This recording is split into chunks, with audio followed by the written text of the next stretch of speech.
Salut à tous, aujourd'hui je vous emmène dans le monde fascinant de l'hypnose avec 10 choses étonnantes que vous ne soupçonniez peut-être pas sur cette pratique fascinante. Prêt? C'est parti. 1. L'hypnose, ce n'est pas dormir contrairement à l'image répandue, une personne hypnotisée n'est pas endormie, elle est au contraire dans un état de concentration focalisée, hyper réceptive aux suggestions. On observe souvent une attention intense et une réduction des stimuli extérieurs, pas une perte de conscience.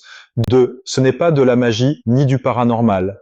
L'hypnose repose sur des processus psychologiques bien réels. Attention, imagination, expectation.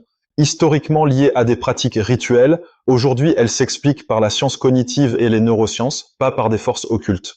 3. On ne peut pas vous forcer à faire n'importe quoi. Beaucoup croient qu'un hypnotiseur peut prendre le contrôle total d'une personne. La vérité? Sous hypnose, la plupart des gens conservent leur sens moral et peuvent refuser une suggestion qui va à l'encontre de leurs valeurs. L'hypnose augmente la suggestibilité, elle n'annule pas le libre arbitre. 4. La plupart des gens sont hypnotisables à des degrés divers. La réceptivité à l'hypnose varie d'une personne à l'autre, mais la majorité des gens répondent au moins à certaines suggestions. Relaxation, concentration, modification perceptuelle. Seule une minorité est très résistante ou au contraire extrêmement réceptive. 5. L'hypnose est utilisée pour gérer la douleur. C'est l'un des usages cliniques les mieux documentés. Hypnothérapie pour accoucher, diminuer la douleur lors de procédures médicales, aider des patients brûlés ou en oncologie. Les effets peuvent être spectaculaires chez certains patients sans recours systématique aux médicaments. 6. Elle peut altérer la perception, en particulier du temps sous hypnose. Des personnes ont cru qu'une couleur avait changé, qu'un objet n'était plus là ou que le temps s'était étiré ou compressé. Ces distorsions perceptives montrent à quel point notre cerveau reconstruit la réalité. 7. Attention aux faux souvenirs.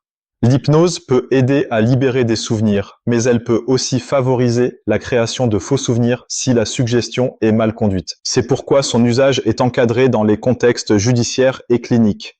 8. Le cerveau réagit différemment sous hypnose. Imagerie cérébrale. Des études montrent des schémas d'activité spécifiques pendant l'hypnose, changement dans les réseaux de l'attention et dans la communication entre régions sensorielles et exécutives. Autrement dit, l'état hypnotique a une signature neuronale propre. 9. L'auto-hypnose, c'est accessible et utile. Beaucoup d'outils d'amélioration personnelle, gestion du stress, concentration, habitude, s'appuient sur l'auto-hypnose. Avec quelques techniques simples de respiration, visualisation et suggestion, on peut s'auto-induire un état positif au quotidien. 10. Le show et la thérapie, ce n'est pas la même chose. Le spectacle d'un hypnotiseur sur scène utilise une approche spécifique, des volontaires très suggestibles et l'humour. La pratique thérapeutique, elle, est structurée, éthique et orientée vers des objectifs cliniques. Ne jugez pas la discipline entière à partir d'un numéro de cabaret.